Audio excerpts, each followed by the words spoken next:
Bismillah wassalatu wassalamu ala rasulillah, amma ba'd. Rekan-rekan viewers, kita ketemu lagi untuk pembahasan lanjutan tentang advokasi ekonomi.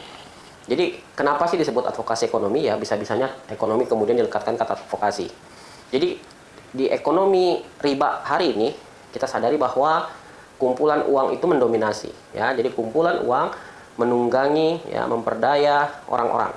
Ya, jadi kumpulan uang inilah yang kemudian menjadi patron gitu ya. Jadi mereka yang merasa punya uang lalu memanfaatkan uang tadi untuk memperdaya orang-orang yang membutuhkan uang. Ya, lembaga-lembaga riba itu berbasiskan ya mereka melakukan simpan pinjam dengan akad-akad riba atas dasar kepemilikan uang tadi.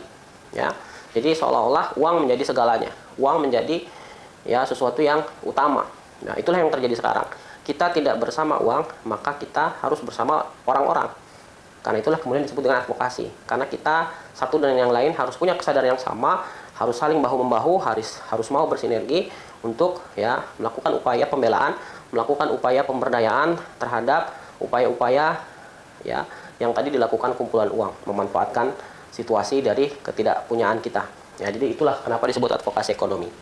Jadi balik lagi bahwa mulai dari konsumsi ini kita konsolidasikan, kita kolektifkan, lalu kemudian sampai kepada produksi, kita akan memproduksi yang kita konsumsi.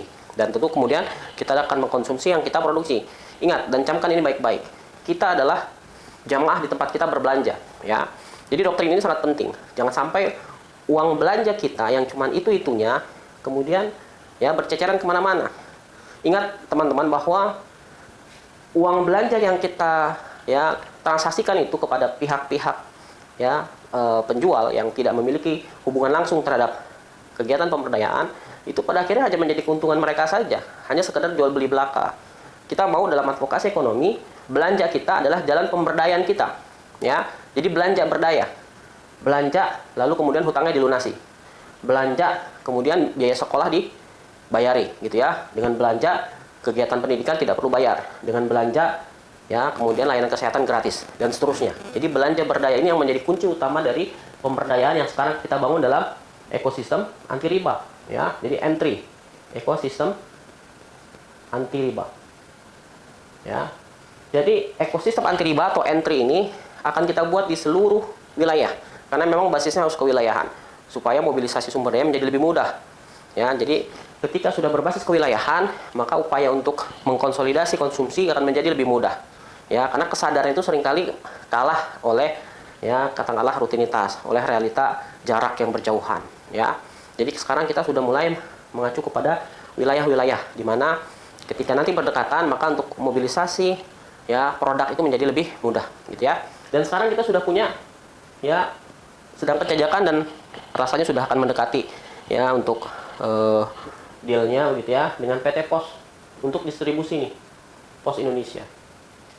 Ya, jadi kalau ini bisa kita wujudkan kerjasama dengan Pos Indonesia ini, bayangkan Pos Indonesia itu memiliki 4.000 lebih cabang di seluruh Indonesia. Maka penyebaran produk ya yang kita nanti akan lakukan akan berlangsung secara merata, menjadi luas, gitu ya. Makanya di tahun ini kita mengatakan bahwa crisis center sudah bisa dibilang harusnya sudah beralih kepada ya kegiatan aktivitas yang menuju kepada tujuan kita, yaitu Indonesia tanpa riba. Ya, jadi udah crisis center sudah cukup 8 tahun terakhir ini. Sekarang kita harus masuk menjadi tujuan yang menjadi visi kita, yaitu Indonesia tanpa riba. Dan hal ini membutuhkan dukungan teman-teman semua. Ayo kita kuatkan demand-nya. Ayo tunjukin bahwa keyakinan kita itu ya kemudian terwujud dalam bentuk demand. Karena bagaimanapun pasar membutuhkan demand, kejelasan demand. Ya, soal demand ini nanti akan kita bahas di sesi yang lebih khusus karena kita membutuhkan penjelasan bagaimana nanti demand itu bisa kita kolaborasikan dengan PT Pos Indonesia. Sementara sampai di sini dulu, sampai ketemu lagi. Hadanallahu wa ikum ajmain.